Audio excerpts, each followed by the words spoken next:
Oke, oke. Assalamualaikum warahmatullahi wabarakatuh. Selamat malam semuanya. Oke, jadi pada malam hari ini kita bakal ini ya belajar soal KO ya. Dan untuk tutorial kali ini, karena ini UAS, jadi materinya cukup banyak dan kayak yang gue sama Rol bilang di tutorial UTS kemarin, kalau misalnya itu comeback di UAS itu agak sulit. Ya, jadi semangat aja buat besok. Nah, jadi tutorial ini bakal dibagi dua bagian. Yang pertama gue dulu, nanti dilanjut sama Raul. Kalau gue sih lebih ke mungkin gue jelasin yang hal-hal basic aja. Nanti Raul bakal bahas soal UAS KO tahun tahunnya gue sama Raul. Kebetulan baru dapat tadi siang, makanya baru bisa di-share tadi siang. Oke, mungkin gue langsung share screen aja ya. BTW ini soal-soalnya mungkin cukup mudah dan eh, karena banyak yang chat ke gua terutama itu soal kayak gambar bode sama Nyquist. Gue jadi kepikiran kayaknya memang pas gue liat video rekaman gue juga kayaknya kurang cukup jelas gitu ya penjelasan bode sama Nyquistnya. Jadi nanti pas bagian bode sama Nyquist gue coba pelan-pelan dan kalau misalnya ada yang masih kurang paham, sok aja langsung tanyain langsung potong gue aja gak apa-apa ya. Oke, gue share screen dulu.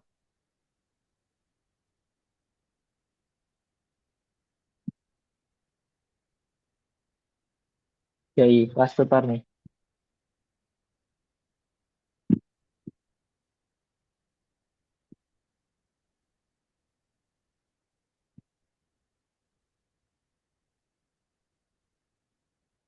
Oke, ini gue ambil beberapa dari soal gameplay. Ini ya, ganggu banget. Nah, ini dia. Ini soalnya gue ambil dari beberapa soal di kulkas dan yang cukup mudah aja sih dikerjain. Nanti ya ini yang basic-basic aja sih. Buat penjelasan aja sebagai teori. Nanti buat yang soal-soal susah nanti bareng Raul aja. Biar udah paham dulu basicnya, nanti baru kerjaan soal lebih cepat memahaminya. Nah, kita pertama di root locus dulu. Jadi ini ada soal kayak gini nih. Sistemnya itu diberikan fungsi transfer seperti ini. Jadi K per S plus 1, S plus 3, sama S plus 6 kuadrat. Jadi ketika ngerjain root locus itu, pertama kalau gue pribadi itu menghitung pol sama zeronya. Jadi kan di sini kalau dilihat di bagian pembilangnya itu kan nggak ada zeros ya. Jadi kan zerosnya nol. Bukan zerosnya nol sih, kayak nggak ada zero, tidak ada gitu ya. Tidak ada. Nah, polnya kan ada, totalnya di sini ada 4 kan ya. Dari S plus satunya, S plus tiganya, sama S plus enamnya 2. Jadi gue selalu di lembar ujian itu nulis pol-pol yang ada dan juga zeronya. Dan gue hitung berapa jumlah setiap pol dan setiap zeronya. Nah, langkah root locus yang pertama itu, dan ini yang paling krusial itu pertama adalah gambar root loci di sumbu imajiner. Sorry, di sumbu realnya. Oke. Nah, jadi yang penting itu adalah kita cari root loci-nya di sumbu real dulu. Kak, kalau misalnya ada yang sumbu imajiner gimana? Nah, imajiner itu kita gambar aja, cuman kita nggak perlu cari root loci-nya. Jadi root loci-nya cukup cari dulu yang di sumbu real, karena itu paling mudah. Nah, seperti yang gue jelasin di video tutorial, kalau mencari garis loci di sumbu real itu cukup mudah. Jadi kalian ambil satu titik uji, contohnya kayak ambil satu titik uji, dan kalian lihat sebelah kirinya itu berapa jumlah pol atau zeronya gitu. Contohnya kayak gini. Misalnya gue ambil titik uji di sini nih, ya kan? Sebelah kanan gua yang sini itu kan ada satu pol ya. Berarti ini garis locinya. Berarti kalau kita tulis, kalau kita tebali garisnya, jadi ini garis loci. Dan ini kan bakal ketika gua ambil titik uji lagi di sini gitu misalnya. Sebelah kanannya kan masih tetap satu ya, masih ganjil. Ini tetap garis loci. Nah, sampai ke pol yang di sini, jadi ini kan pol min satu, ini pol min 2 ya. Sampai di pol di sini, titik ujinya berakhir nih, yang di mana ada garis locinya. Karena setelah min 2 itu kan udah genap ya, ada dua pol, ada pol min satu sama pol min 2. Jadinya ini bukan garis loci. Nah, lanjut lagi gue cari titik uji di sini misalnya. Di sini kan ada tiga totalnya nih. Sorry, bukan. Sorry, di sini ada min 6-nya ada dua kali ya.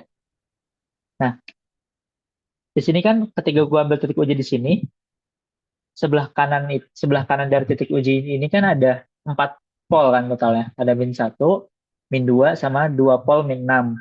Jadinya dari titik uji ini ke kanan dan ke kiri itu bukan root loci-nya, bukan garis root loci-nya, dan ini bukan. Nah, terus di mana Kak kalau misalnya ada dua pol yang saling berimpit? Nah, garis root loci-nya memang ada di tengah-tengah si pol ini gitu, karena dia saling berimpit gitu. Oke, yang pertama ya.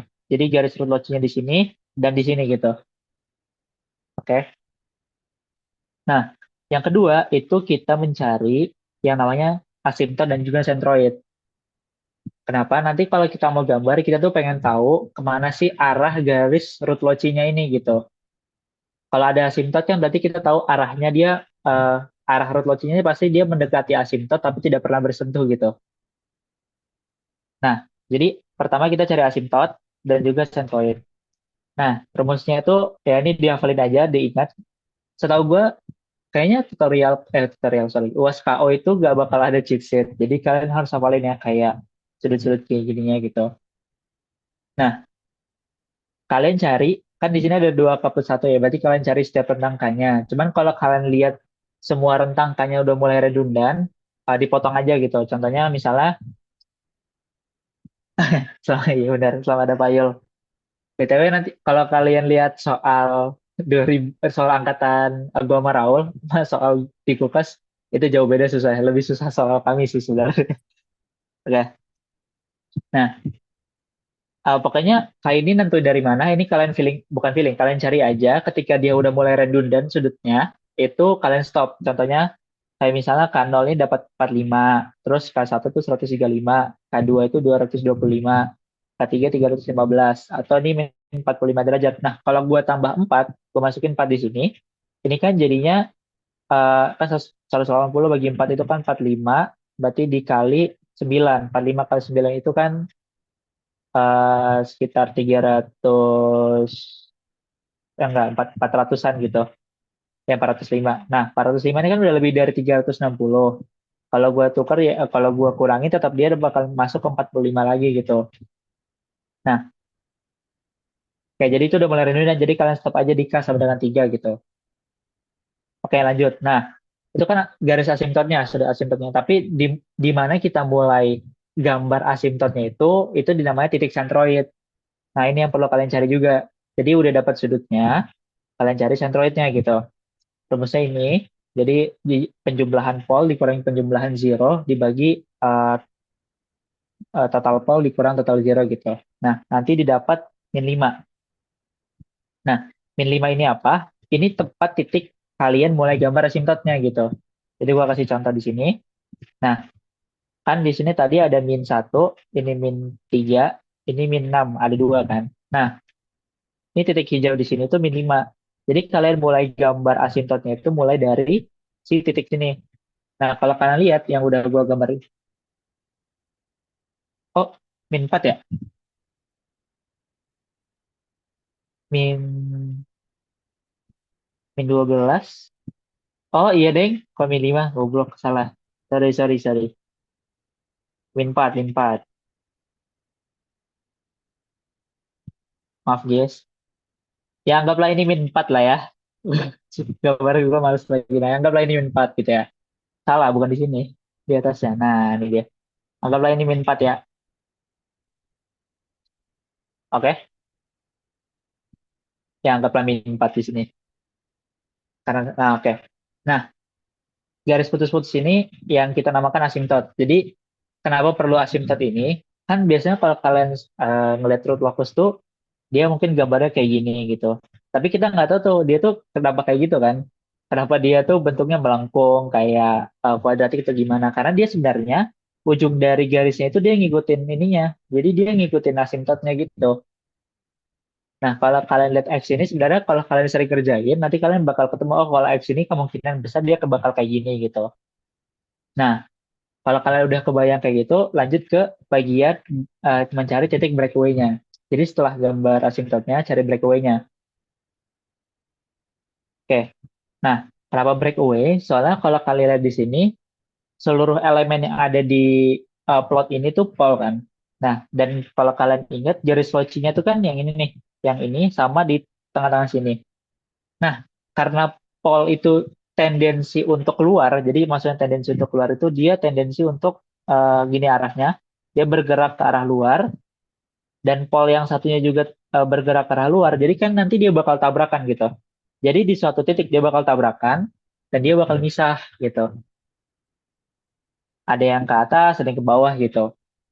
Nah, titik tabrakannya itu disebut dengan breakaway. Away itu karena dia keluar gitu. Oke. Nah, ini kalau kalian baca buku Ogata itu ada persamaannya ya kayak DK per DS. Cuman ini kalau kalian teliti lagi dan kalian baca buku Payul tuh ada persamaan yang dikasih. Nah, sebenarnya kalau kalian ngikutin Ogata tuh sama aja kayak buku Payul gitu. Nanti nanti coba kalian cek sendiri. Tapi untuk sekarang lebih cepat kalian ngerjain pakai cara Pak Yul dulu gitu. Kalau mau pakai DK per des boleh kalau kalian ngerasa itu lebih cepat. Tapi buat gua itu lebih cepat pakai caranya Pak Yul. Walau sebenarnya itu cara yang sama sebenarnya. Oke, jadi yang perlu kalian cari itu kan breakaway-nya. Caranya gimana? Kalian cari ini rumusnya ini.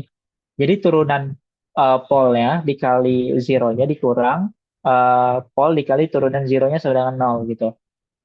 Gimana kalau kalian ingat di sini polnya itu kan ini ya sistemnya ini.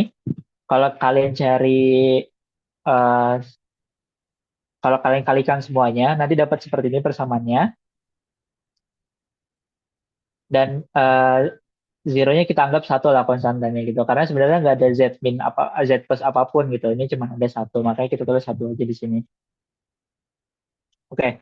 Nah ketika kalian masukkan nanti kalian bakal dapat persamaan order 3 ya persamaan order 3. Nah ini gue sangat menyarankan kalian pinjam kalkulator yang pertama bisa solve. Ini sangat membantu banget solve. Dan yang kedua itu bisa minimal nyelesain persamaan order 3 yang ada AX sampai 3 gitu. Nah, kalau kalian nggak punya, coba cari kakak tingkat atau adik tingkat yang punya ya. Ini sangat membantu banget buat kalian nyelesain hal KW ini gitu. Oke, nah karena ini persamaan order 3 kalian dapatkan ada 3 S ya di sini. Nah, cuman hanya ada dua yang masuk akal gitu atau yang memenuhi kriteria karena kalau kalian lihat di min 4,22 ini dia tuh tidak berada di garis locinya. Kan garis loci tadi udah kita definisiin di sebelah sini sama di tengah-tengah pol min 6 kan. Nah, min 4 itu kan di sebelah sini.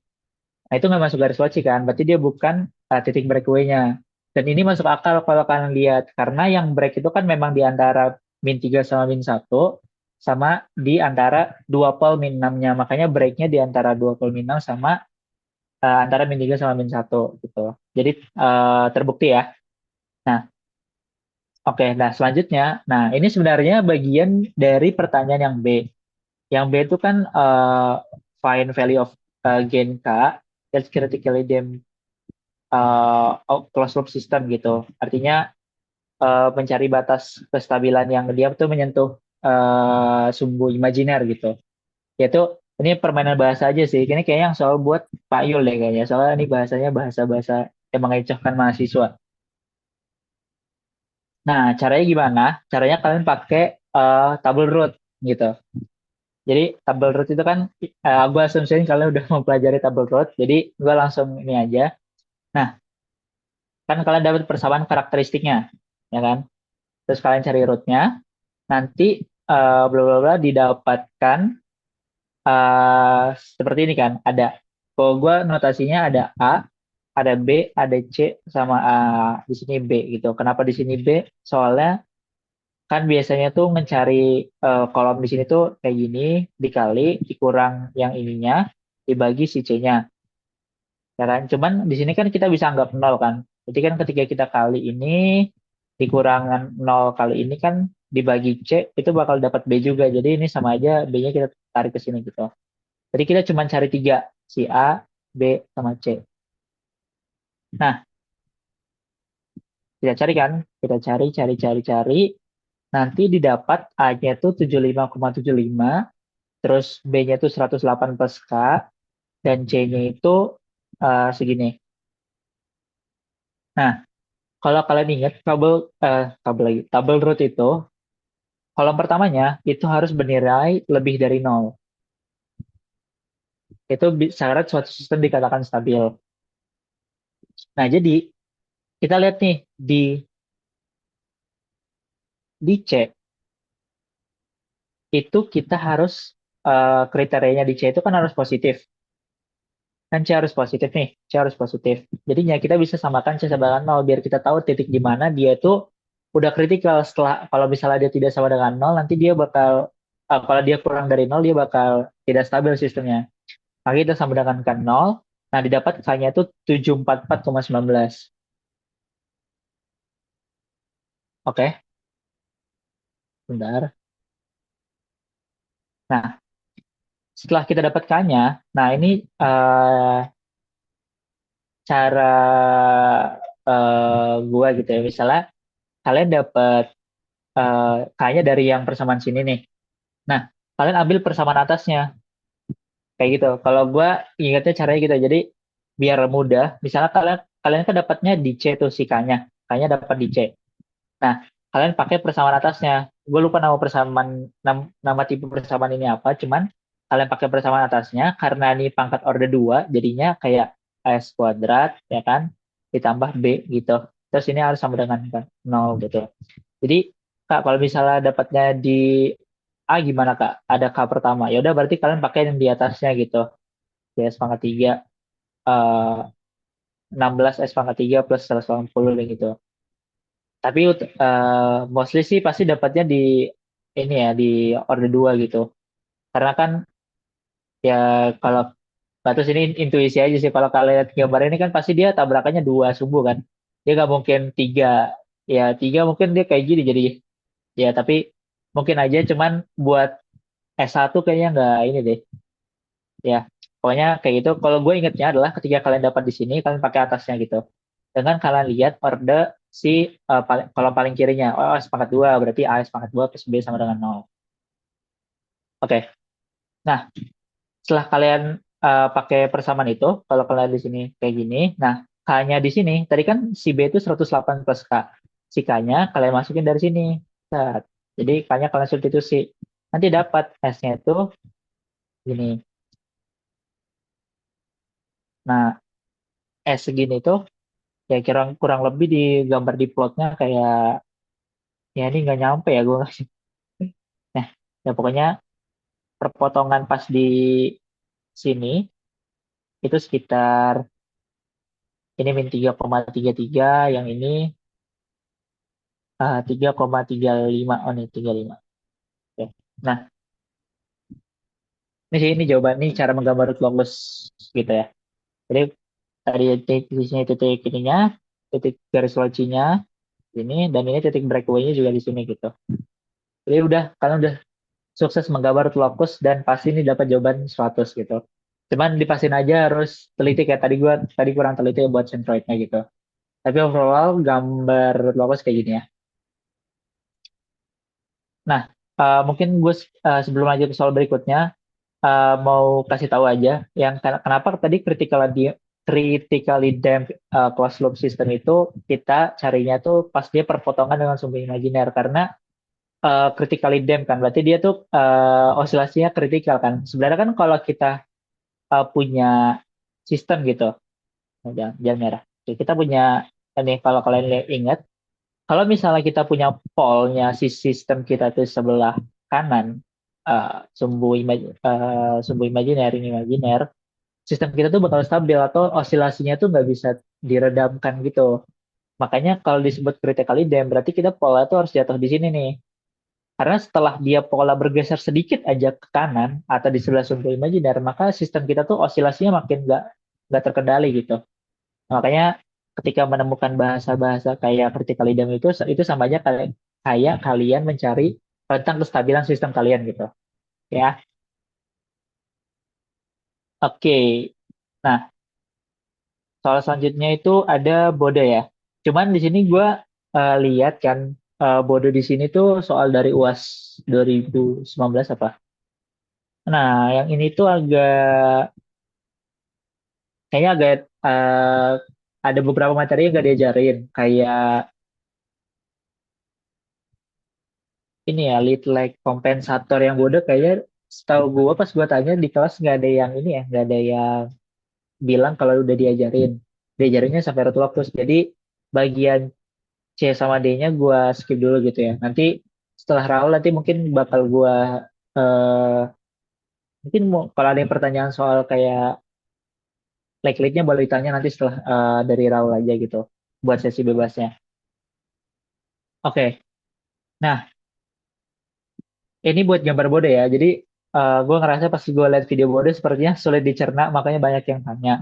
Oke, jadi sesimpel bodoh itu mainin domain frekuensi kita tuh kita cuman eh, milih frekuensi yang pengen kita plot sebenarnya.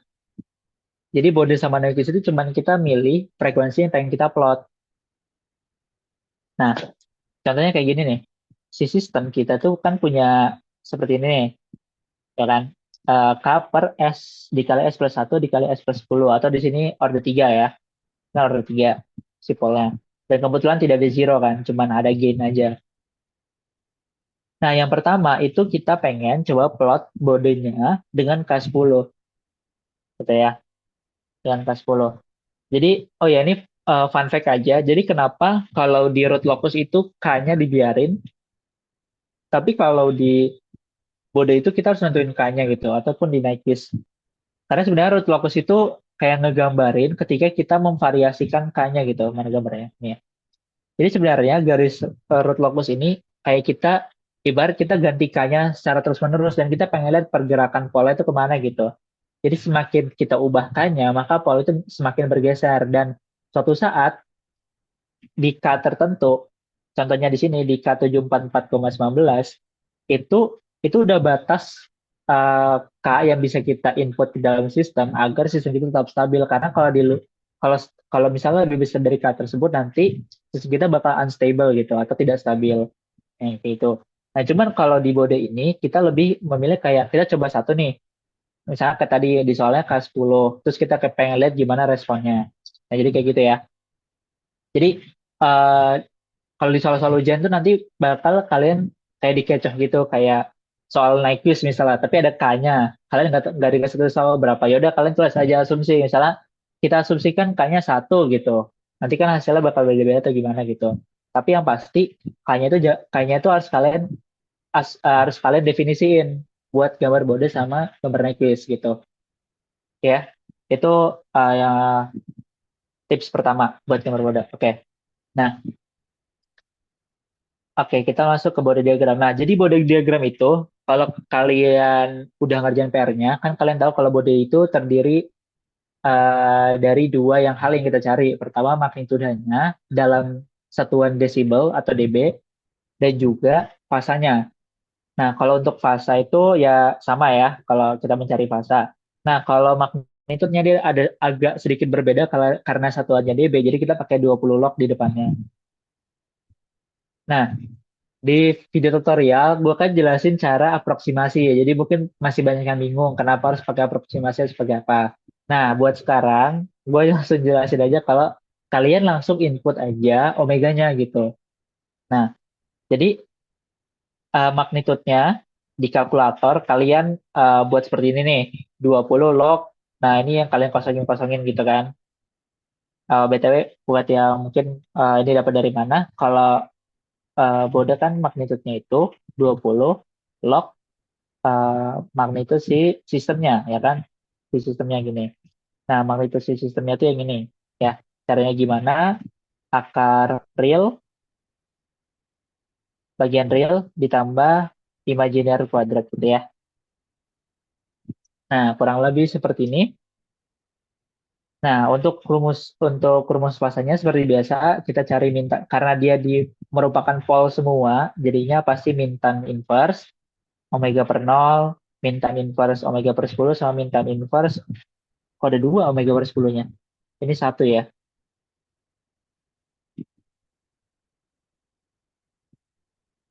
Nah, ini satu. Oke, ini baru tepat. Oke, seperti ini. Nah, kalau kalian lihat di omega per nol itu kan sebenarnya dia tahingga atau kita bisa sebut tidak terdefinisi gitu kan. Terdefinisi. Jadi ini pasti dia sudutnya minus 90. Jadi udah gue tahu sisi minus 90 ya. Oke, nah seperti yang gue bilang di awal, kalau main Bode sama Nyquist itu, kalian itu cuman mainin rentang frekuensinya aja. Nah, sebenarnya contoh soal ini eh, cukup mudah karena frekuensi cut off. Jadi frekuensi cut off itu adalah ketika omeganya itu 1/T ya. Nah, karena di sini frekuensi cut off-nya itu bilangan orde 10, kalau kalian lihat kayak eh, ya orde 10 lah kan, 10 pangkat 1, 10 pangkat 2, 10 pangkat 0. Nah, jadinya frekuensi cut off itu termasuk dalam rentang Bode yang gua masukin gitu. Nah, gua itu selalu mulai dari 10 pangkat min 2 sampai ke 10 pangkat 2. Tapi kalau kalian pengen lebih dari 10 pangkat min 3 sampai 10 pangkat 3 itu juga nggak apa-apa. Cuman minimal banget gua tuh selalu gambar itu 10 pangkat 2 karena kalau sampai cuma sampai 10 pangkat 1 tuh nggak kelihatan apa yang digambar gitu. Kalau kalau kata Bayul apa yang digambar ini? Nah, jadi sesimpel kalian masukin omeganya ke dalam persamaan-persamaan tadi. Kayak misalnya untuk omega 10 banding 2, magnitudenya berapa, fasanya berapa. Kalian tabulasikan dalam bentuk tabel, ya kan? Ini ini harus teliti ya, jangan sampai salah. Nah, baru kalian gambar tuh. Nah, kayak gini. Nah, gue contoh ya. Misalnya di titik yang pertama nih, di omega 10 pangkat min 2. Itu gue dapat fasenya sekitar 40 desibel, sama sudutnya minus 90. Kan kertas semilog, kertas semilog tuh kan kayak gini ya. Nanti bakal ada kotak-kotak gini dan kalian definisiin sendiri frekuensinya. Nah, ini serah kalian, cuman gue biasanya bagi dua. Biar kelihatan nanti buat nyari si phase margin sama gain margin. Cuman kalau di soal nggak ada buat mencari itu, ya di sebelahnya juga nggak apa-apa, yang penting rapi. Balik lagi, jadi kalian plot aja titik-titiknya di sini, sesuai dengan yang kalian dapatkan. Udah terus kalian tarik aja garisnya, sat, sat, sat gitu. Udah, sesimpel itu aja sih. Kenapa di video tutorial gua agak belibet, maksudnya agak banyak pakai aproksimasi. eh Dulu gua jawabnya tuh pakai aproksimasi. Jadi kayak sebenarnya kalau kalian ingat kan ada beberapa aproksimasi yang ditambahkan. Nah, sebenarnya aproksimasi itu kayak garis lurus. Jadi ini kan yang gua plot ini eh, plot sebenarnya. Tapi kan kalau kalian baca buku, itu sebenarnya aproksimasi itu adalah sebagai asimtot dari diagram bodenya. Jadi sebenarnya di sini tuh ada asimtot yang dia tuh kayak garis lurus gini, misal kayak gini nih. Terus dia patah dikit, harus patah dikit, terus dia turun lagi gitu. Kemana gitu, misalnya gini gitu. Nah, garis hitam ini yang dinamakan aproksimasinya. Nah, garis merah yang ini realnya, ini eh, plot nyatanya gitu. Nah, sebenarnya kalau kalau misalnya kalau gue yang meriksa, gue bakal sampai yang plotnya tadi juga nggak apa-apa gitu. Cuman kemarin gue overthinking, apa jangan-jangan gue sih terlalu teliti ya, jadinya harus gambar garis aproksimasinya juga. Cuman gue menyarankan kalau kalian kepepet, sebenarnya garis aproksimasi ini dia tuh udah ada di buku dijelasin kalau jarak antara aproksimasi dan juga plot sebenarnya itu sekitar plus minus 3 dB gitu. Jadi kalian bisa kayak ya kira-kira aja lah plus 3 dB-nya tuh sampai mana gitu sekalian tarik garis lurus aja gitu. Kayak gitu ya. Nah itu ini klarifikasi buat video kode. Nah untuk sudutnya itu sama aja plot, cuman sudut itu ada cara gambar itu agak unik. Dia nggak kayak lurus kayak gini kayak Bode. Dia itu harus skew. Skew itu kayak melengkung gitu. Kayak gini lah gitu. Jadi kalian usahakan gambarnya seperti ini gitu ya. Ya intinya plot-plot aja kayak gini dan sebagainya, nanti kalian dapat bodenya gitu. Cukup mudah. Maaf ya videonya agak belibet kemarin. Tapi gue overthinking, gue sih bakal berikut sampai aproksimasinya. Tapi intinya kayak gitu, kalian cari tabelnya, setelah kalian cari tabelnya, kalian plot aja. dan garisin yang bagus. Dan jangan lupa besok siapin kertas semilok. Kayaknya gue lupa dibawain atau enggak ya. Oke, ini buat Bode. Nah, di soal Bode ini ada yang menarik, yaitu face marginnya juga gain margin. Jujur gue lupa masukin face margin sama gain margin di video tutorial. Gue lupa kalau ada materinya bahkan. Tapi ya udah, here we go. Jadi face margin sama gain margin itu apa? Namanya kan kayak margin ya. Margin itu kayak batas atau rentang aman. Jadi kita pengen lihat seberapa aman sistem kita melalui face margin dan gain margin ini gitu. Caranya gimana? Caranya cukup simpel. Untuk cari face margin, kalian cari yang magnitude-nya itu sama dengan nol. Oke? Jadi ini yang kedua untuk cari gain margin itu ketika fasenya itu min 180 derajat gitu. Nah, jadi kalau kalian lihat dia di sini, tadinya agak gua hapus dulu ya warna hijaunya. Nah, biar kelihatan. Nah, jadi gini, kalian kan udah dapat plotnya. Kalian udah gambar bode dengan benar, asumsi benar. Yang kedua, kalian pengen cari face margin sama gain margin. Oke, begini caranya. Kalian ambil penggaris kalian, ya kan? Ini ada penggaris di sini nih. Terus kalian cari perpotongan dengan 0 dB. Nah, gua menemukan 0 dB itu di sini nih. Salah. Nih, nempel di sini. 0 dB di sini. Kalian tarik garis ke bawah tegak lurus. Makanya gue bilang gambarnya atas bawah kalau misalnya di keterangan soal ada cari face margin atau gain margin. Karena gampang nih. Kalian tarik ini kan. Nah, serepet dapat perpotongan di sini gitu.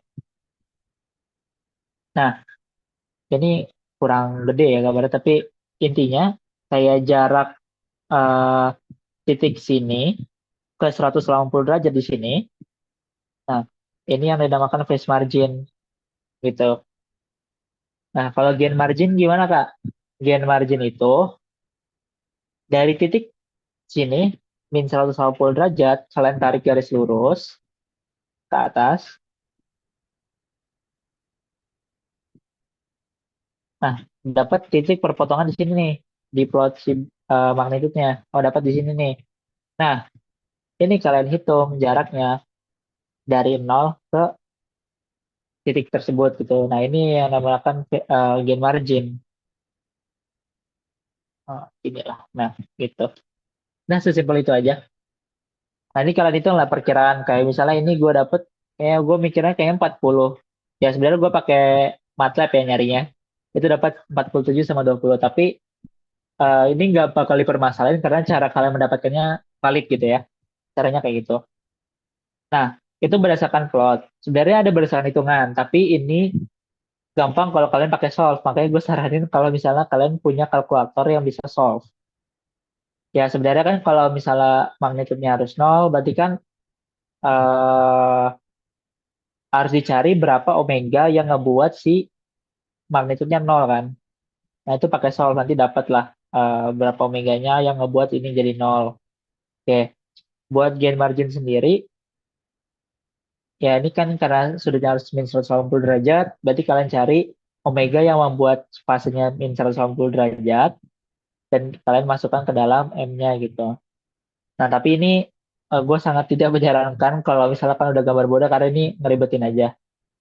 Jadi lebih gampang kalian pakai gambar ini aja gitu. Kalau misalnya nggak ada keterangan disuruh ngitung ya, cukup pakai gambar aja dan gue yakin hasil yang kalian dapat nggak bakal jauh beda gitu kalau kalian gambarnya benar. Oke, seperti itu. Nah, ini buat body diagram. Nah, selanjutnya gue bakal jelasin Nyquist. Jadi, Nyquist itu biasanya paketan soalnya itu barengan sama bode. Jadi, setelah kalian ngerjain bode, biasanya suruh gambar Nyquist-nya. Jadi, gue pakai Nyquist yang kayak gini ya. Dan nanti ada yang request buat Nyquist yang topolnya itu ada order 2-nya.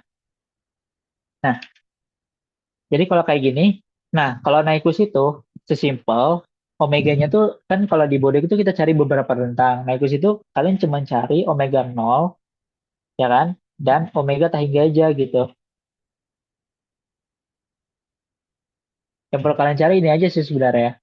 Kalau misalnya rentang kestabilan baru kalian cari ketika omeganya menyentuh salah satu sumbu. Tapi intinya kalian cuma nyari ini aja gitu buat menggambar Nyquist kalian. Nah, jadi dari sistem awal ini yang soal yang sama, nah kalian cari magnitudenya. Magnitudo seperti biasa pakai cara magnitudo biasa, nggak kayak Bode yang pakai dalam desibel. Untuk fase sama, jadi kalian buat tabel lagi, terus kalian lihat mencari nilai-nilainya, terus sudah cara gambarnya gini nih. Nih, kan yang pertama itu ketika omega 0, sehingga si magnetnya sehingga dan sudut fasenya minus 90. Jadi kalau kalian lihat plot Nyquist, itu sebenarnya gue bisa representasikan dalam sudut. Kayak ini tuh sudut 0 derajat, ini min 90 derajat, ini min 180 derajat, dan ini min 270 derajat. Oke. Nah, mulainya itu biasanya kayak gini nih, misalnya tahingga di min 90 gitu. Nah, biasanya kalau mulai di min 90 tuh di sebelah kirinya. Jadi mulai kayak gini nih, di titik ini. Ini kayak sering-sering latihan aja, tapi selama gua ngeplot Nyquist tuh nggak pernah dia titiknya kayak ini dari min 90. Pasti selalu di sini, gitu. Nah, kita dapat nih, dia nih dari Tahingga ya, dan justru min 90. Yang kedua, kita lihat nih ketika dia omeganya Tahingga, itu dapat magnitudonya 0 di sudut min 270 derajat. Nah, min 270 derajat kan di sini nih. Berarti dia bakal masuk kayak gini nih, set gitu. Kalau masuk kayak gitu, ya udah berarti kalian tinggal gambar aja. Set. Nah, gini. Udah kayak gini naik quiz. Segampang itu. Terus sebenarnya yang kita pakai kan plus tahingga. Kalau min tahingga sebenarnya kayak kita gambar mirrornya atau cerminannya. Jadi sebenarnya kayak gini. Nah, gini. Udah kayak gini. Nah, naik quiz itu gimana cara ngecek kestabilannya? Kita pengen ngelihat apakah si garis yang kita plot ini dia tuh ngelingkarin min satu atau enggak gitu. Min satu kelingkar atau enggak. Ini nggak boleh ada min satu. Nah, jadi caranya adalah kalian ngecari omega ketika dia berpotongan di garis ini nih. Ini kan ada garis, ini kan ada garis ini ya, ada garis sumbu yang min 180 derajat. Kalian cari nih berapa omeganya ketika si magnetudnya motong di sini. Ketika kalian uh, cari dan magnitudnya ternyata dia kurang dari min satu, maka sistem kalian stabil gitu. Otherwise, kalau misalnya sistem kalian itu uh, ternyata dia lebih dari min satu, jadi dia lebih dari min satu, maka sistem kita dianggap tidak stabil, unstable gitu. Nah, kayak gitu sih. Buat cara nyarinya ada di video ya. Jadi intinya kalau gua tuh selalu kayak karena di sini berpotongan dengan 180 derajat, yang pasti fasenya tuh min 180 derajat kan. Kalian pakai persamaan fase, nanti cari dapat omeganya nanti pakai solve di kalkulator. Udah deh, omeganya dapat, omeganya disubstitusi ke dalam persamaan gain yang ini kayak gini. Dah, Nekus kayak gitu.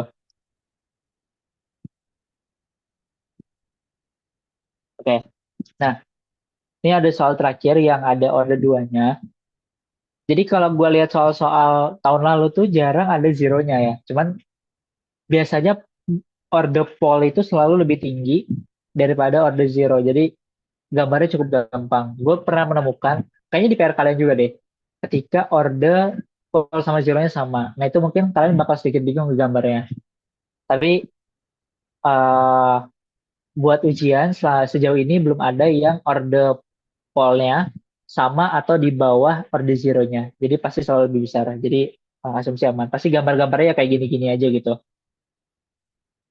Nah, ini ada contoh yang kedua yang ada order duanya. Jadi kalau kalian di sini itu ada S plus satu, ada si integrator S, ada si order duanya di sini, ada second ordernya. Ya kan first order sama second order. Nah, kalian cari magnitude-nya. Seperti biasa kayak cara sebelumnya dan buat omeganya cari seperti ini dan cara gambarnya ya kayak gini. Jadi kalian cari ketika omega-nya 0, terus dapat magnitudo segini. Dan ini mulai yang sama di min 90, dan di akhirnya tuh min 360. Karena min 360 itu sama aja kayak 0 derajat, berarti dia di sini gitu ya. Makanya masuknya kalau kalian lihat, di sini kita gambarnya tuh dia garisnya masuknya kayak gini nih, gitu. Jadi diingat ya, jadi dari Tahingga, ini kan min 90 ya. Gue cek itu saja, min 10, ini min 180. Dia bakal masuk dari Tahingga sudut min 90, berarti kayak gini. Dia akan berbelok, set, dan masuk ke dalam sini, di mana magnitudenya 0, dan fasenya itu min 360. Ini. Dan itu kan plus Tahingga. Kalau minnya kalian mirroring aja. Jadilah love. Gitu. Nah, sesimpel itu naik quiz. Mungkin yang dari gua itu aja. Kayaknya kepanjangan gue jelasin deh. Mau dilanjut. Oh, lo mau lanjut lagi nggak atau mau buka pertanyaan dulu? Pertanyaan dulu aja, Zat, nggak apa, biar nggak bosan. Heeh. Oh ya dah. Oke, mungkin sebelum lanjut ke Raul biar nggak bosan, ada yang pengen ditanyain nggak ya? Atau ada masih kurang jelas buat cara gambar tiga metode tadi?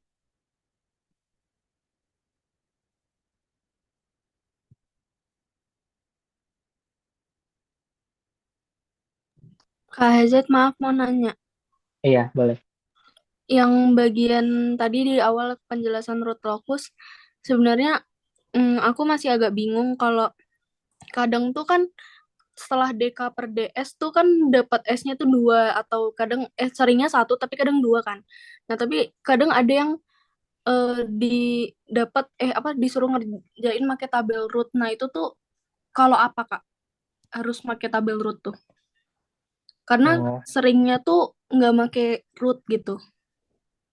Kalau yang aku lihat gitu. oke. Oke. Maksudnya yang DK per oh gini, DK per DS itu yang ini ya, cari breakaway-nya ya, Iya, biar yang atau titik itu, breakaway atau break in-nya. oke. Oke, jadi eh kapan nyarinya? Jadi gini, sebenarnya kita cari breakaway itu kan pakai kalau di Ogata itu DK per DS kan. Nah, DK per DS. Nah, itu sebenarnya gue pakai persampaian tuh pakai gini aja gitu. Nah, kalau yang lu bilang tadi nanya soal kapan pakai root, sebenarnya root itu bukan cari breakaway-nya. Pakai root itu buat cari perpotongan dengan si sumbu imajinernya.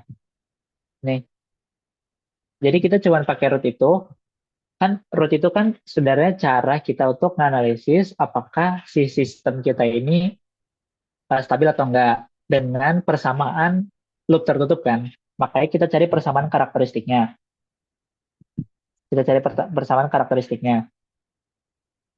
Nah, kita pakai tabel root biar kita tahu nih rentang K berapa yang dia tuh kritikal atau ketika K-nya diperbesar, dia itu nggak stabil sistemnya. Oke, jadi pakai tabel root itu buat langkah untuk mencari perpotongan dengan sumbu imajiner.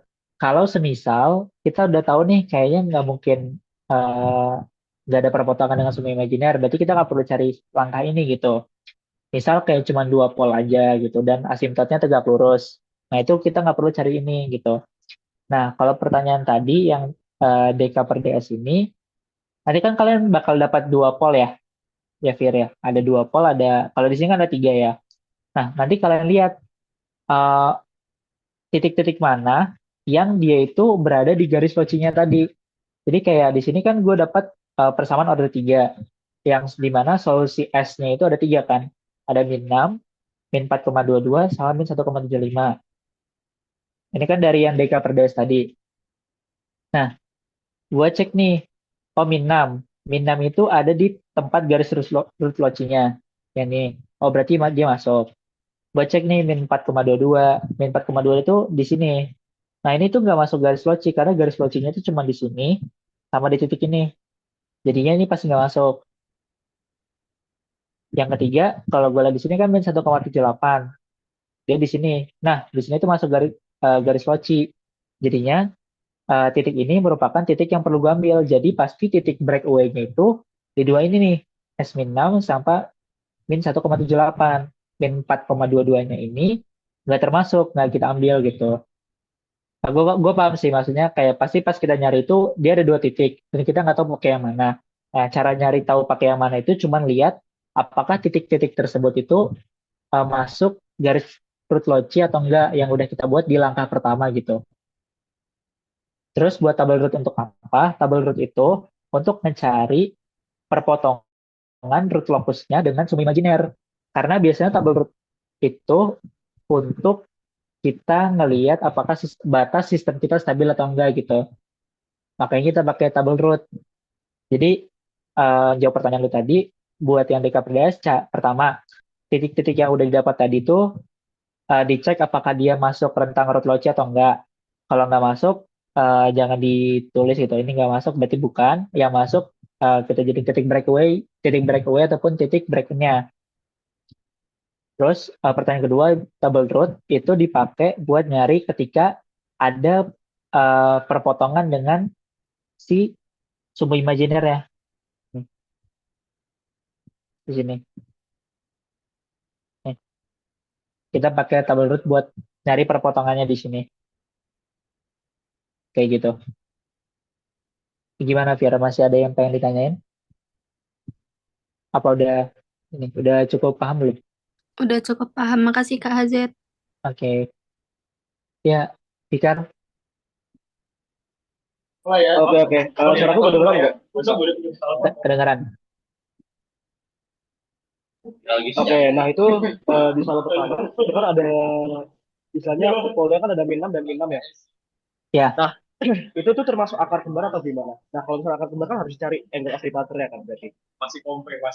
Ya, ini nih. Min 6 sama min 6. oh, oke. Oke. Oke, jadi kalau yang dia tuh berada di, ntar gua pikir dulu ya.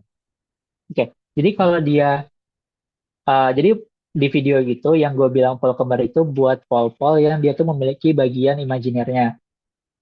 Nah, kalau dia memiliki bagian imajiner, maka pol tersebut perlu kita cari sudut keberangkatan sama sudut kedatangan atau angle of departure atau angle of arrival gitu kan. Nah, kalau yang di pol min 6 ini, dia kan berada di garis real ya, Tar ya. Jadi kita nggak perlu cari sudut keberangkatannya, gitu. Kita nggak perlu cari ya, karena buat sudut keberangkatan itu ataupun sudut kedatangan itu cuma ketika pol-polnya itu punya bagian imajiner aja. Karena secara kita ngegambarnya, kita juga nggak tahu nih arah arah si arah si pol yang punya bagian imajiner ini bergerak ke arah mana. Karena dia terlalu bebas. Kalau di garis sumbu real, kita tahu nih, dia pasti bergerak di sumbu real dulu, nanti pol-polnya ketemu, pol-polnya tabrakan, pasti dia ke atas sama yang ke bawah gitu. Nah, garis asimptotnya, jadi tadi kan kita dapat asimptot di sini nih. Nah, ini arah dia bergeraknya gitu. Karena kalau di sumbu real itu kita cuma cari titik tabrakannya atau breakaway-nya. Karena memang pol-pol di dalam sumbu real itu dia bergerak di sumbu real dulu sampai dia tabrakan baru dia pecah dan punya bagian imajinernya sendiri. Nanti dia bakal bergerak kayak gini, nanti dia bakal bergerak kayak gini gitu. Jadi nggak perlu kita cari gitu. Jadi kalau balik pertanyaan tadi, kita nggak perlu cari sudut keberangkatannya buat pol-pol yang berada di sumbu real gitu. Cuman kita cari sudut keberangkatan ataupun kedatangan itu untuk pol-pol yang punya bagian imajiner aja gitu. Kejawab nggak pertanyaannya? Oke, oke, I see, gitu. Mungkin juga pertanyaan lagi boleh nggak? Boleh, boleh. Tentang yang ini sih, yang root logic. Nah, itu kalau misalkan ada zeros nih di apa namanya? Di sumbu real. Nah, Ya. itu dia untuk apa ya? Misalnya identitas loginya itu dia dianggap sebagai minus gitu ya. Itu kayak P min, pol min zero gitu ya. Atau gimana? Sorry kan agak nggak kedengeran. Eh, jadi kan kalau misalkan nih di sumbu real itu ada zeros misalnya. Ya. Eh, nah, itu untuk mengidentifikasi root lognya itu seperti apa? Kan tadi kan kita di soalnya kan cuma pol doang ya Mas yang misalkan di apa namanya di Hmm. sumbu realnya. Nah, itu Ya. kan kayak mengidentifikasinya kan pakai ini ya, apa dimisalin di titik min satu sama min tiga nih misal nih, itu kan ada satu pol doang, maka berarti itu Ya. apa termasuk dalam root logic. Nah kalau misalnya di tengah-tengah min satu dan min tiga ada zeros itu gimana mas kira-kira? Oh, di antara min satu sama min 3 ada zeros gitu. Ya, misalkan di min Oke. dua. Oke, misalnya di min 2 ada zeros ya. Misal di min 2 ada zeros di sini. Nah, berarti eh, garis root logic kita tuh dari min 2 ini ke sini dan dari min 3 ke min 6 satu di sini gitu. Kayak gini sih, Gar. Jadi kalian tetap ngitung tuh bukan ngitung pol tapi ngitung pol atau zero ketika kalian di langkah pertama gitu. Jangan gambar ini nanti nah ini di sini. Nah, jadi ketika misalnya dia uh, ada zeros gitu ya di antara minus sama min satu, maka dia bentuknya nggak kayak gini jadinya. Maka misalnya di sini ada sorry, ada zero min, ini min 3 ya. Ada min 2 di sini. Jadinya kalau kalian gambar garis root loci-nya itu kayak gini dia. Dari min 2 ke min satu, dari min 3 ke satu min 6 gitu. Kayak gini. Jadi kalian tetap ngitung itu ganjil si pol dan juga zeros gitu. Kejawab nggak, Kar? Oh, oke oke. Berarti kalau misalnya aku kasih titik di min dua setengah nih mas, titik ujinya. Berarti tetap ada ini ya. Itu kan nggak di apa ya? Nggak di highlight karena ada dua ini kan, ada dua komponen ya, pol dan Ya, zeros. Maka dia ada dua nggak. komponen. Oh iya, Benar-benar. oke oke oke. Ya, Thank you, thank you. oke, oke. Ya gitu ya. Jadi eh, mungkin karena contohnya pol semua ya. Jadi intinya kalian itu hitung pol dan zeronya ya. Ya, ini harus di highlight nih, pol dan zeronya gitu ya. Bukan pol aja ataupun zero aja, dia pol dan zero. Oke, oke, ya Dika boleh. Oke, izin tanya Kak.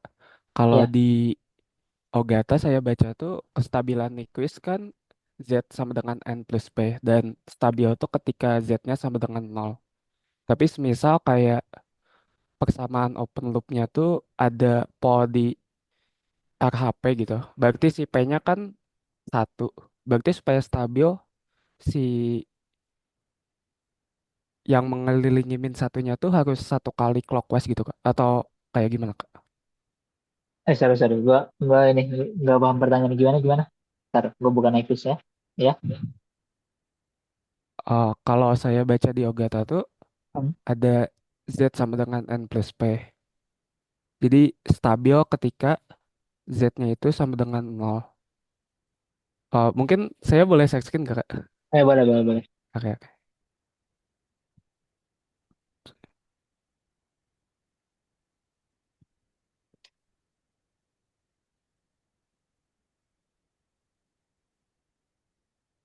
Nah ini Kak. Jadi kalau di Ogata kriteria stabil itu ketika si Z-nya itu sama dengan nol karena Z-nya zeros di RHP gitu. Berarti Ya. ketika P-nya itu gak sama dengan nol, pos di RHP-nya misal min satu, supaya stabil si N-nya itu harus mengelilingi satu kali si titik min satunya gitu Kak. Atau surya kalau mengelilingi itu udah pasti gas stabil gitu Kak. Iya, kalau udah melingkar udah pasti nggak stabil gitu. Oke, jadi itu aja ya acuannya. Iya. Jadi tadi yang gue jelasin ketika gambar Nyquist itu kita nyari rentang kestabilan. Misalnya di soalnya nyari eh, apakah sistem ini stabil ketika dikasih gain K sekian gitu kan. Nah, kalau Boda kan tadi kita lihat, sorry, kalau misalnya Nyquist kan tadi kita lihat apakah ketika dia berbotongan dengan sumbu, ntar gue searching dulu. Gue searching dulu.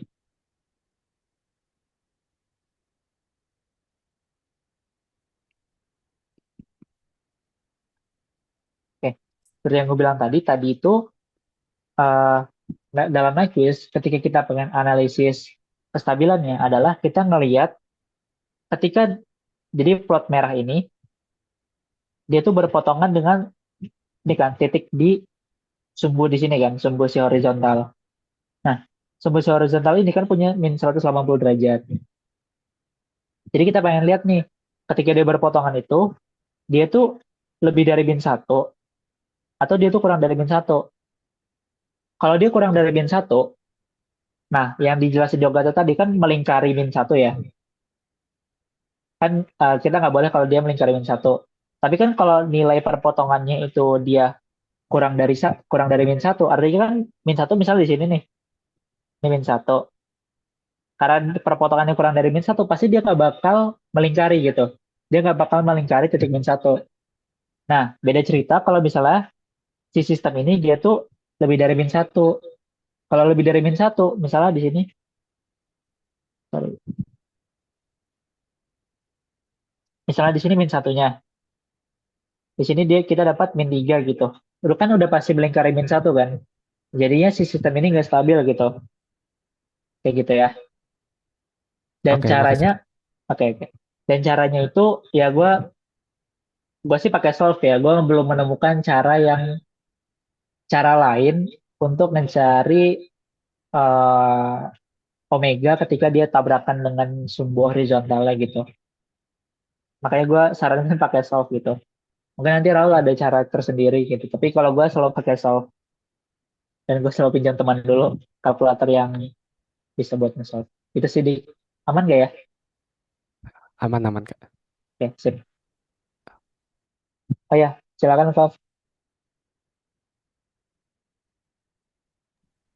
Izin bertanya Kak, Ya, mau masukin aja sebenarnya di UKK yang sebelumnya itu kalau nggak salah buat yang mencari kestabilan apa namanya Nyquist lewat lewat apa diagram Nyquist itu M lebih besar sama dengan min satu itu stabil dan M lebih kecil dari min satu itu tidak stabil. Nah ini ya. kok kayak kebalik gitu ya. Jadi yang benar yang mana ya? Oh, sorry, sorry. Ini notasi negatif ya. Sorry, sorry, sorry. Ya maksudnya ini ya berarti gini ya. Iya, iya benar. Sorry. Gue kira min satu itu satu ya kayak gitu. Kok gini sih? Salah. Ini. Nah, ini. Ini nggak Jadi sih? Ya, ya ya ini stabil, ini unstable. oke Kak. Ya,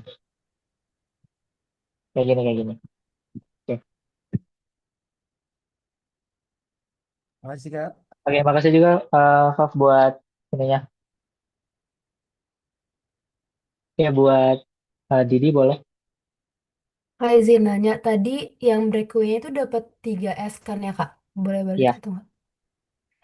Terus kenapa jadinya pakai yang -1,78 nih Kak di hasilnya yang digambar?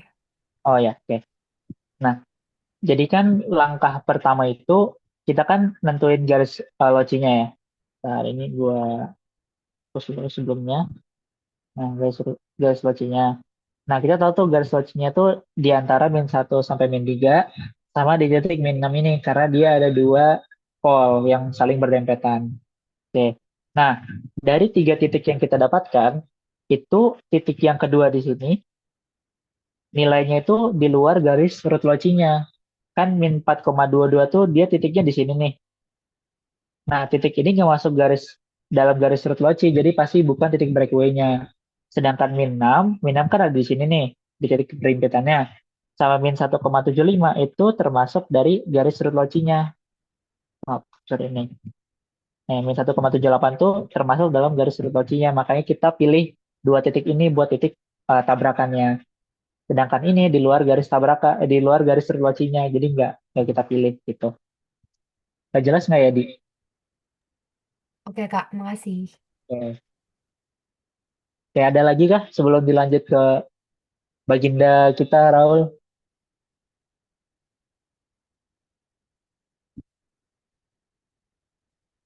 Oke, mungkin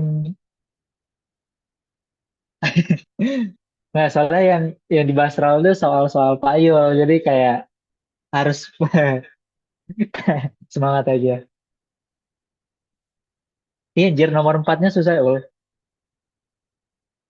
Ya pokoknya kalau kalian udah ngerjain soal UAS dari ya kan?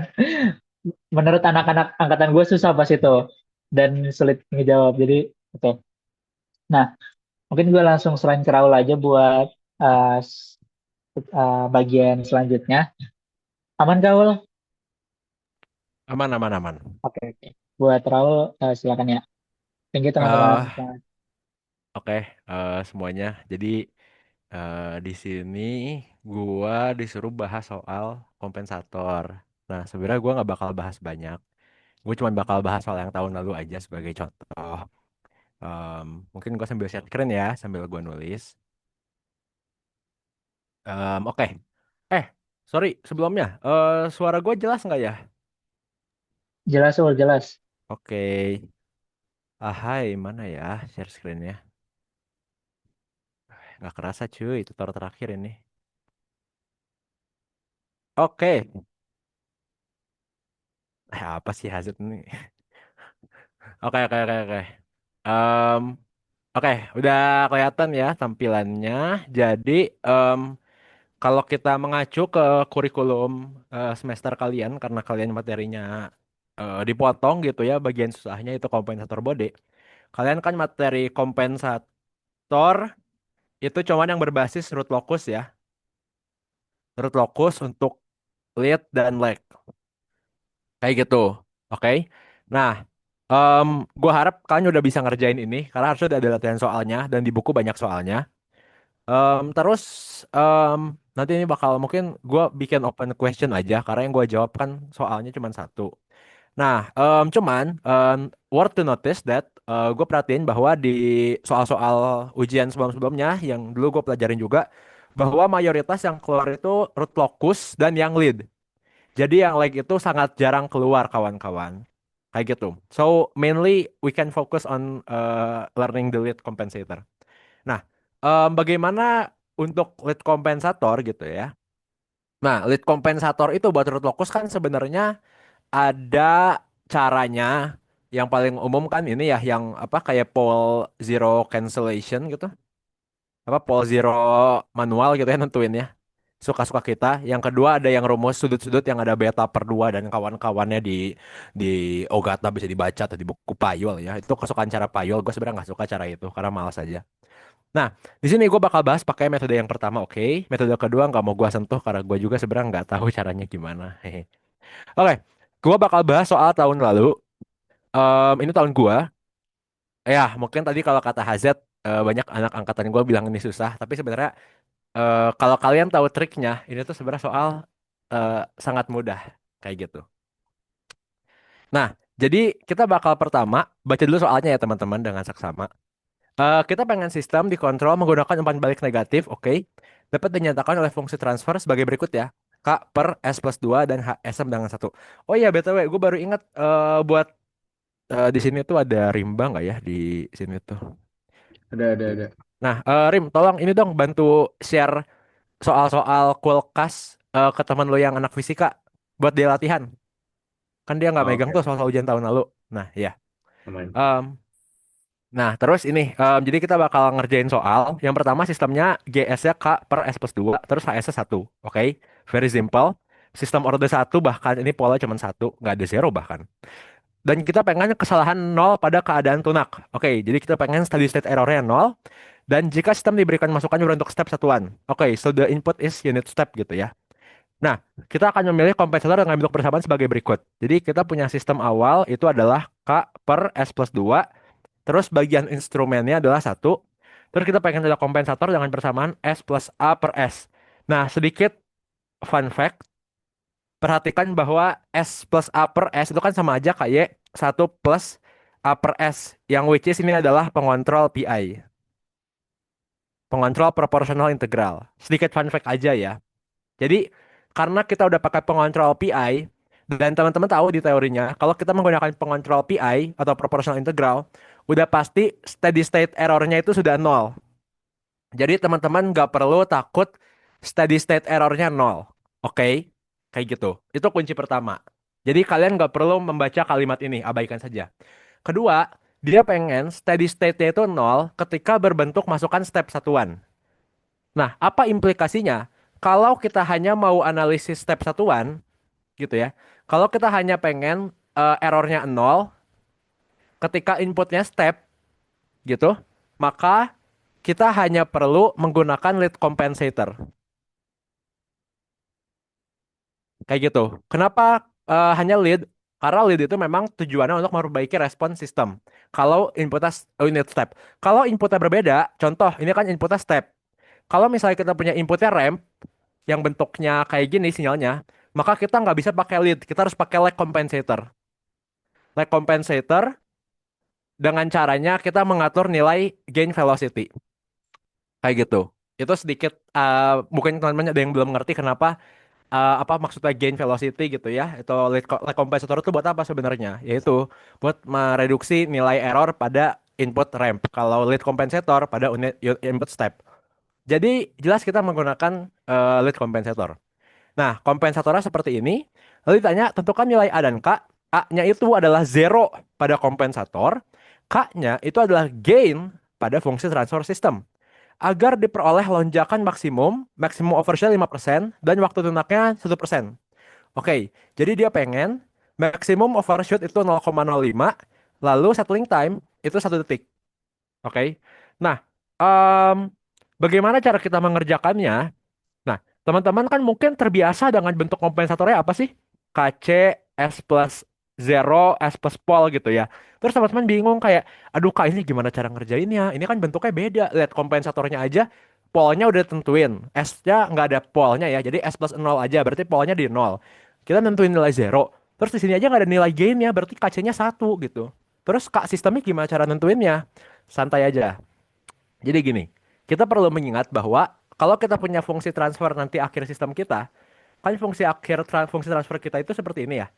K dikali K per S plus 2 ya, atau 4 gue lupa. K per S plus 2. Terus kan dia bakal dikali juga sama kompensatornya ya, KC, apa namanya, sorry, tadi itu S plus A per S gitu ya. Terus ini outputnya, ini satu, ini minus, ini plus.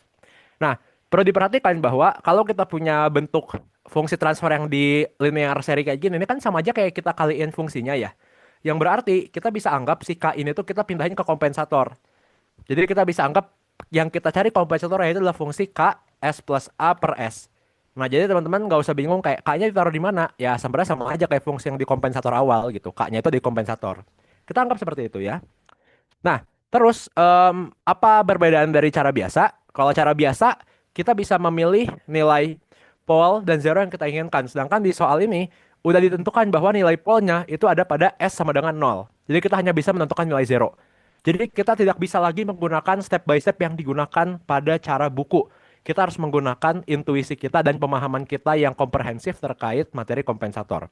Oke, kita bakal mulai bahas. Yang pertama, kita akan menentukan apa nilai dari desired pole-nya. Nah, kita lihat dulu pertama untuk settling time-nya 1. Paling gampang, settling time rumusnya apa teman-teman? 4 per sigma sama dengan 1. Sehingga sigma sama dengan 4. Oke, gampang.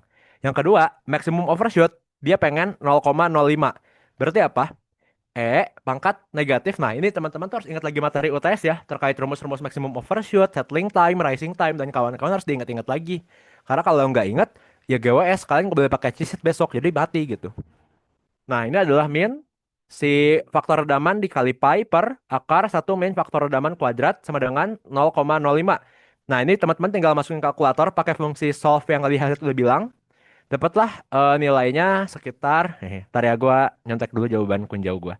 Yaitu sekitar 0,69. Hehe. Oke. Nah, teman-teman udah dapat sigma, udah dapat fungsi apa, sorry, faktor redaman. Kan buat kita tahu desired pole itu kan min sigma plus minus omega D. Jadi kita harus tentuin omega D. Pertama, kita tentuin dulu omega n-nya. Sigma itu sama dengan omega n dikali apa namanya tuh?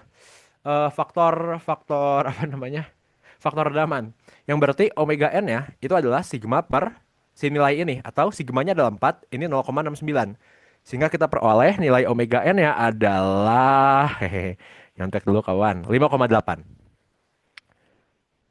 Nah, kalau gitu gampang. Omega D-nya akan tinggal omega n akar 1 min faktor redaman kuadrat. Yang ini akan jadi 5,8 akar 1 min 0,69 kuadrat. Oke. Nah, ini kan bakal menghasilkan nilai sekitar 4,2. Nah, berarti kita punya omega D 4,2, kita punya sigmanya adalah jadi berapa? 4. Berarti desired pole kita itu adalah min 4 plus minus 4,2 J. Nah, disclaimer dikit, kalau kalian mau belajar materi root locus, kalau kalian mau belajar materi kompensator lead, kalian itu, apa sih aku ngomong apa? Sorry. Kalau kalian mau belajar materi perancangan kompensator dengan root locus, kalian itu harus sudah fasih menggambar root locus yang tadi Hazard ajarin. Jadi kalian tuh harus sudah cepat banget menggambar root locus ya, nggak boleh ada lama-lamaan ngitung. Oke? Tapi karena sistem kita gampang, root locusnya pun gampang. Fungsi awal kita apa? 1/s+2. Yang berarti root locusnya, ini rumbo real, ini sumbu imajiner, itu cuman di min 2 aja. Polnya. Nah, kita pengen desired polnya adalah min 4 plus minus 4,2. Berarti kan aku pakai warna biru ya. Berarti kan sekitar ada di sini ya. Ini adalah min 4. Sorry ya, gambarnya nggak sesuai skala. Nah, ini adalah 4,2 J. Oke. Nah, terus kompensator kita, ingat, biasanya kita kalau nentuin pole zero, kita nentuin yang mana dulu? Zero. Caranya apa? Paling gampang, kita pilih zero yang nimpa pole, baru kita tentuin sudut kurangnya berapa, kita masukin pole itu. Permasalahannya di soal ini, kita sudah dikasih tahu nilai pole-nya. Sekarang dibalik, kita tentuin zeronya berapa. Dan pole-nya pun tidak menimpa apapun. Kalau teman-teman perhatiin, fungsi transfer kompensator kita S plus A per S. S plus A per S. Yang which is berarti ini adalah polnya S sama dengan 0. Berarti dia pengen ada pol tambahan di sini. Ini nggak nimpa apa-apa nih teman-teman. Jadi tidak bisa pakai cara biasa yang ada di buku ya. Kita harus menggunakan cara yang kita percayai. Nah, kita back to basic aja. Kita back to basic. Apa sih syarat root locus? Syarat root locus itu cuma ada dua. Dari persamaan GH sama dengan min 1, kita dapat dua syarat. Yang pertama, magnitudo dari perkalian GH harus sama dengan 1. Dan sudut dari GH itu harus sama dengan min 180 derajat. Udah, ini adalah prinsip yang kita pakai untuk mengerjakan soal ini. Lupain aja semua materi yang ada di buku. Nah, pertama, kita bisa menentukan sudut zero yang kita butuhkan. Oke. Nah, kita misalkan dulu, ini adalah pole 1, ini adalah pole 2. Kita bisa menghitung berapa sudut dari pole 1 dan pole 2 terhadap pole yang kita jadiin acuan. Contohnya yang di atas ini. Cara menghitung gimana? Harusnya tadi ya, teman-teman harusnya udah paham karena hasil sudah ngajarin. Yang dimana yang kita ukur adalah sudut dari sini ke sini. Sudut ini, gitu ya. Dan yang kedua, pole 2 adalah sudut dari sini ke sini. Oke. Nah, berarti apa? Pole 1 itu sudutnya adalah 90 derajat ditambah tangent inverse. Mana sih kamu teh? Tangent inverse dari bagian yang sininya kan. Yang berarti ini adalah panjangnya min 4, 4/4,2. Oke.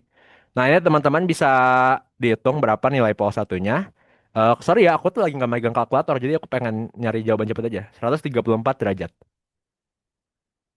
Oke. Nah, habis itu kita bisa ngitung pol 2-nya yang dia adalah sama ya, 90 derajat. Di sketsa saja aku tabrak-tabrak ya, sorry. Nah, di sini 90 derajat ditambah sudut yang ini. Berarti apa, teman-teman? 90 derajat ditambah tangent inverse dari, nah, apa ini ada cat? Oh, nah, di sini tangent inverse dari, bedanya di sini kan panjangnya udah bukan 4 lagi ya, tapi 4 dikurang 2, yang which is adalah 2. Berarti 2/4,2. Yang ini kalau teman-teman hitung, pakai kalkulator silahkan, dia dapat 115 derajat. Oke, sekarang kita balik ke basic prinsip kita. Apa namanya itu? Prinsip kita apa? Prinsip yang kedua kita bahwa sudut dari GH itu harus 180 derajat. Nah, sedikit fun fact sedikit ya teman-teman. Kalau kita ngakaliin G sama H, kalau kita gunakan H sama dengan 1, berarti kan sebenarnya sudut 180 cuman dari G aja. Nah, persamaan dari G itu apa? G itu kan biasanya adalah, persamaannya adalah S plus 0 per S plus pol kan. Dan ini baru S plus 0,1, S plus pol 1. Tapi kan kayak gini bentukannya. Yang berarti kalau kita menghitung sudut, kita tuh menghitung sudut 0 dikurang sudut pol. Kenapa dikurang? Karena pol itu letaknya di bawah. Jadi nilai sudutnya itu pasti negatif. Kita hitungnya negatif dari nilai positifnya. Kayak gitu. Jadi kalau kita mengambil sudut, em, apa ya? Aku jelasinnya. eh Ya intinya kalau kita ngambil sudut dari suatu fungsi transfer S plus Z per S plus P, ini sama aja kayak sudut dari si zero dikurang sudut si pol. Nah, oleh karena itu, sistem kita kan berarti apa? Kita pengen punya zero yang kita nggak tahu sudutnya, dikurang sudut dari pol satu dikurang sudut dari pol 2 sama dengan negatif 180 derajat. Oke. Nah, ya udah berarti sudut zeronya berapa? Min 180 ditambah 115 ditambah 134. Dan teman-teman, kalau nggak salah bakal dapat angka unik yaitu adalah 69 derajat. Oke, dapat nih sudut zeronya. Kita pengen zeronya 69 derajat. Kalau 69 tuh di mana, Kak? 69-nya tuh kira-kira berada di sini. Kira-kira gitu di sini. Jadi sudut yang kita hitung adalah sudut dari ini ke sini. Ini harus 69. Masuk akal nggak kira-kira? Masuk akal. Karena kalau sistemnya kayak gini, root locus baru itu bentuknya kan ini bakal terjadi titik pertemuan. Habis itu dia bakal break away ke sini kira-kira. Habis itu dia bakal break in, terus dia gerak ke sini sama ke sini. So, masuk akal solusi kita. Kalau polanya berada di sekitar sudut segitu. Oke, kalau gitu, gampang aja. Kita tinggal tentuin berapa nilai-nilai yang kita inginkan.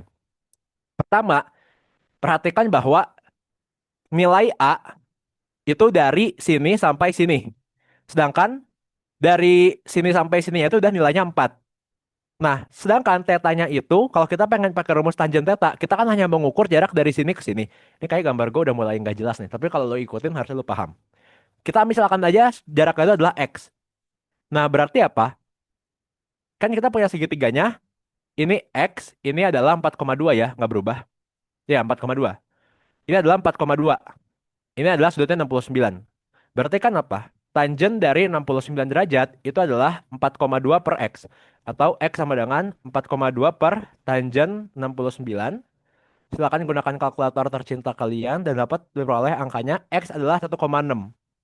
Nah, kalau kita punya jaraknya ini pol, ini titik-titik tadi yang X ini ke bawah, ini 1,6. Terus dari dia ke pusat titik root locus kita itu jaraknya 4. Berarti A kita berapa? A itu kan total ya. Berarti A-nya adalah 4 tambah 1,6 atau menjadi 5,6. Oke, udah dapat nih zeronya. Nah, sekarang gimana caranya menentukan nilai K? Nah, menentukan nilai K, kita menggunakan syarat kedua, yang itu adalah GH sama dengan 1. Fungsi transfer kita gimana? Berarti kan adalah G dikali GC dikali H, itu harus sama dengan 1. G-nya berapa tadi? K per S plus 2. GC-nya adalah S plus 5,6 per S. Hanya 1 sama dengan 1. Nah, ya udah berarti K-nya itu adalah mutlak dari S plus 2 per S plus 5,6. Tapi dengan syarat S-nya itu harus melewati desired pole kita. Desired pole kita berapa? Min 4 plus 4,2J. Min 4 plus 4,2J yang kalau kalian masukin kalkulator, itu kan bakal dapat nilai K-nya itu sama dengan 6. Kira-kira bernilai 6. Udah deh dapat jawabannya K sama dengan 6, A sama dengan 5,6. Berarti fungsi transfer kita akhirnya menjadi seperti itu teman-teman. Fungsi G-nya awalnya adalah 6 per S plus 2. G kompensatornya adalah S plus 5,6 per S. Nah, gimana caranya aku buktiin kalau dia lewat di desired pole? Aku bakal nyontohin langsung di MATLAB. Aku udah buka MATLAB. Tadi udah aku cobain juga ngeran. Jadi kita akan pindah layar ke MATLAB. Oke, aku nge-codingnya di command window ya. Abaikan aja yang sebelah kiri itu kode yang sebelah kiri diabaikan aja tuh kode program TA gua. Jadi sekarang kita coba coding sistemnya ya teman-teman. Kita kan punya fungsi, kita definisin dulu Laplace-nya. Habis itu kita bikin fungsi transfer yang awal, yaitu adalah 6 per S plus 2. Kok ada yang ngecat sih itu? Oke. Nah ini fungsi transfer sistem kita. Terus kompensator kita, tadi fungsinya apa teman-teman? S plus 5,6 per S. Nah, ini adalah fungsi dari kompensator kita. Nah, kita tinggal root locus dari G dikali GC. Plotnya tuh kemuncul nggak ya? Oh, plotnya nggak muncul ya. Tunggu. Kalau gitu plotnya kita pindah figur. Nah, ini harus udah kelihatan. Ini adalah plot dari root locusnya. Dan kita tinggal ngelihat ketika nilai K-nya sama dengan 1. Ketika nilai K-nya sama dengan 1, nah, teramati bahwa polanya adalah sekitar min 4 plus 4,2 I. Yang berarti apa? Kita sudah berhasil membuat sistem kita.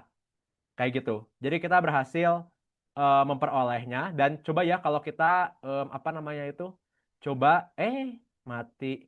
Coba kalau kita plot ini ya teman-teman. Kita plot, apa namanya itu? Kita plot response step-nya ya. Jadi kita bikin dulu fungsi transfer closed loop kita.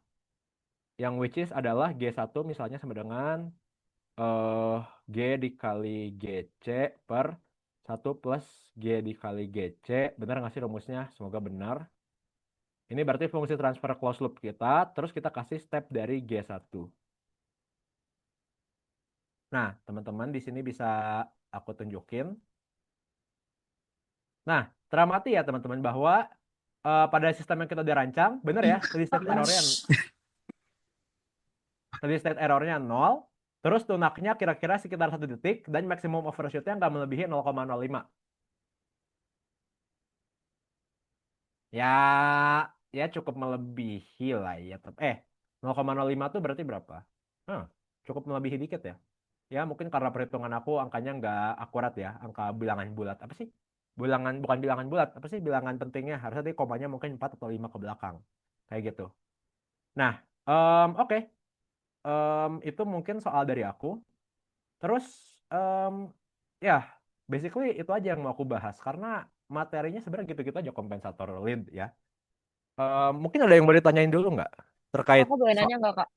Oh iya boleh Cibe. Eh, Kak, kenapa kita kalau aku tadi ngerjain soal ini, tapi aku nggak tahu harus ada metode lead kompensator. Kalau misalnya aku tadi ngerjainnya pakai ini, Kak, ini nggak kayak yang nyamain penyebut yang jadi S kuadrat ditambah 2 zeta WNS tambah WN kuadrat disama denganin sama persamaan kalau ini udah di feedback. Iya. Terus kan nanti bisa tuh kayak koefisiennya kita samain yang bentuk umum sama bentuk persamaan yang kita punya kan, Kak. Ah, Nah, aku nemu kesamaannya sama metode B dengan kakak gitu. Yang iya. ngebedain metode itu sama harus pakai metode lead kompensator tuh apa? Atau karena itu sama karena kebetulan aja soalnya Oh, jadinya bisa. enggak, Cibe. Soalnya cara yang dilakuin itu udah benar. Dan kenapa sama? Ya memang mungkin ya memang itu benar caranya. Kenapa yang aku bahas pakai kompensator? Sesederhana karena ya materi hujannya kompensator.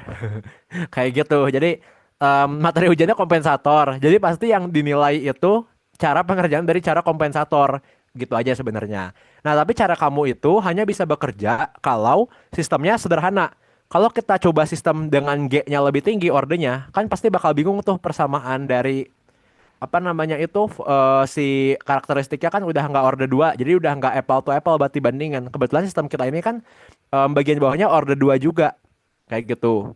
Jadi ya cara kamu sah selama sistemnya nggak lebih dari order 2 biar gampang. Tapi karena ini ujiannya materinya kompensator, jadi tolong dikerjakan menggunakan cara yang diajarin kalau mau nilainya ada. Kayak gitu. Oke, oke, oke, paham, paham. Makasih, Kak. Oke. Ada yang mau nanya lagi nggak?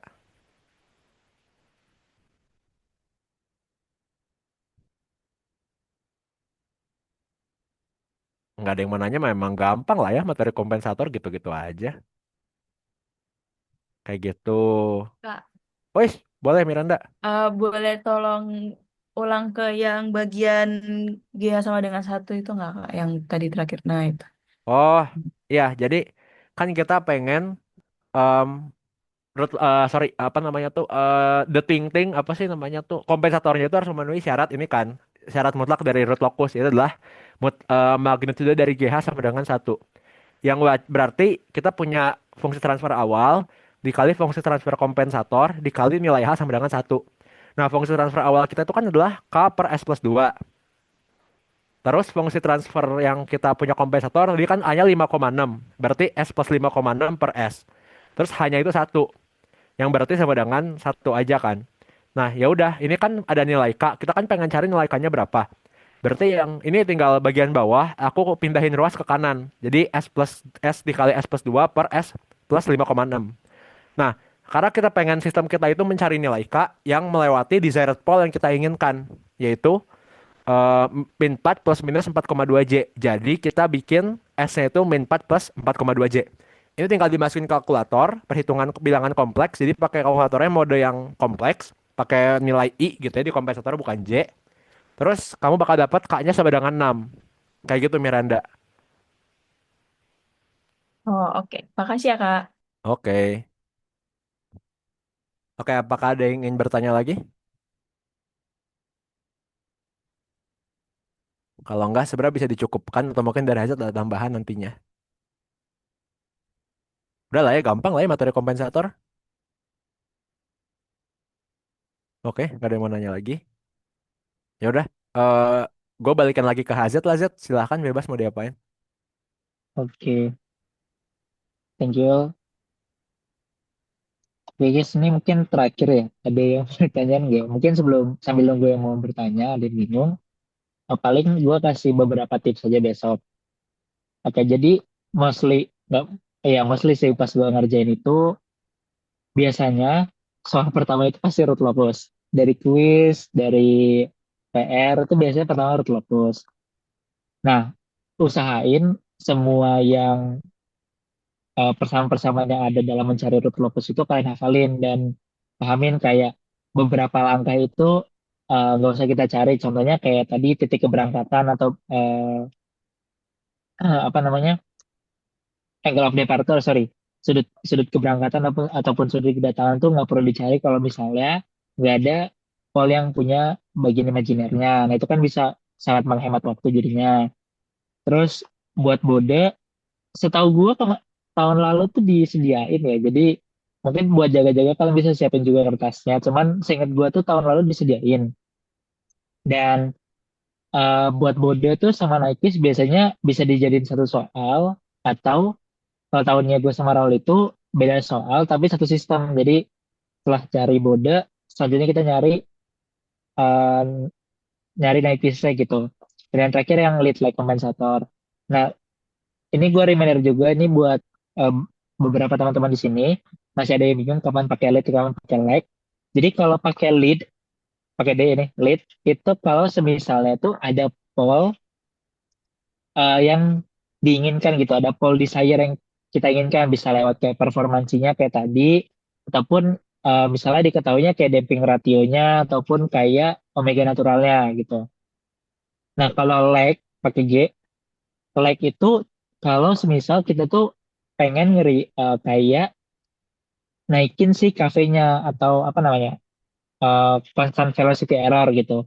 Nah diingat itu aja kalau misalnya karena materi kalian sampai uh, lead like kompensator yang root locus.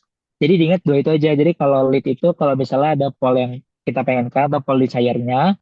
Dan kalau like itu ketika kalau misalnya kita pengen naikin kafenya ataupun turunin kafenya gitu. Naikin sih sebenarnya, naikin kafenya gitu. Itu aja sih. Eh terus, ini gue nggak ada. Nggak kan? Oh ya. Oke, itu aja sih dari gue. Dari lu ada tips buat mereka nggak sebelum besok? Apa ya? Ya gini intinya. Walaupun besok nggak pakai cheat sheet, jangan dibawa stres. Karena materi UAS itu sebenarnya nggak susah kok. Nggak perlu pakai cheat sheet, asal ngerti aja cara ngerjainnya gimana. Nah, mungkin perlu diingat, aku perlu ingetin lagi bahwa kalau ujian yang ada mata kuliahnya PAYUL, itu pasti materi UAS itu mencakup materi awal.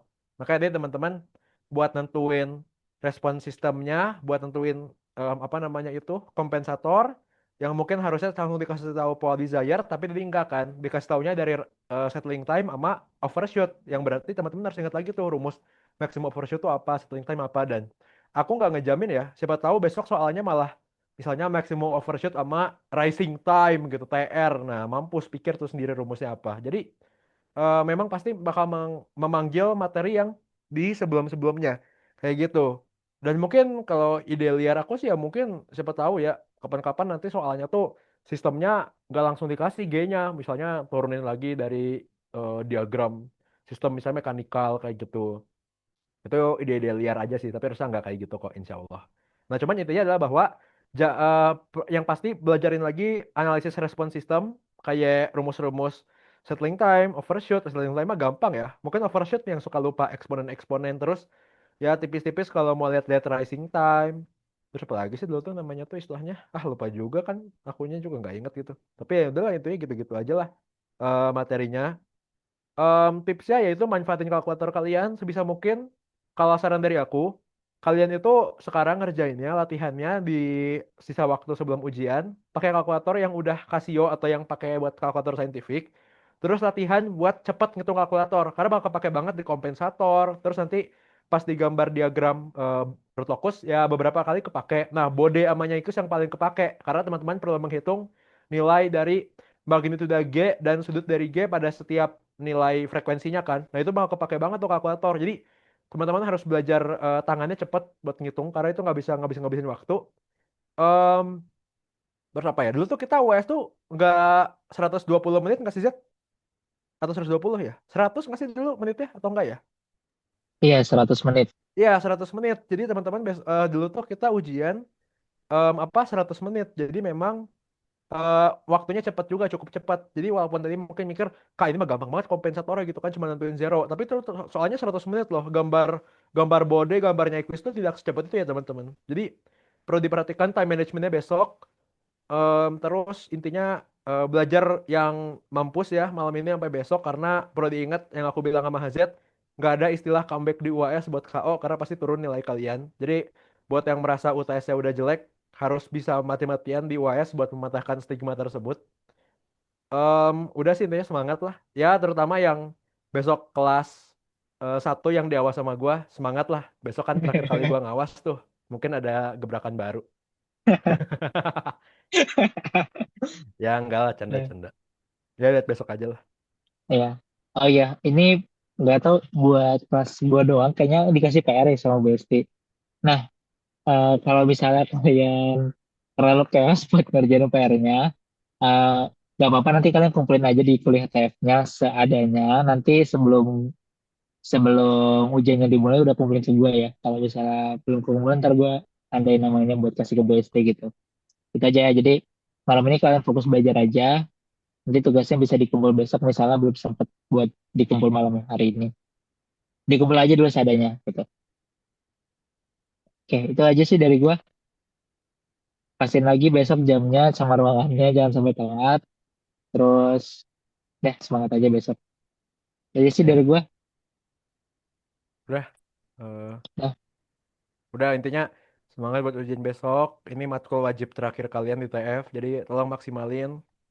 Em, Buat yang nggak IKA, semangat aja belajar KO karena nggak guna buat di kalian. Udah intinya mungkin tutorialnya bisa dicukupin ya Z. Rekamannya ya. bisa dimatiin. Mungkin segera dikirim aja ya Valen. Bisa teman-teman replay ulang video-video yang udah dibikin sama aku dan HZ. Bisa di replay ulang, silakan dicek. Kalau mau nanya-nanya boleh chat aja malam ini. Besok insya Allah dibalas kalau ingat. Udah mungkin itu aja dari kita berdua. Semangat buat ujiannya ya besok. Oke. Dadah. Semangat guys.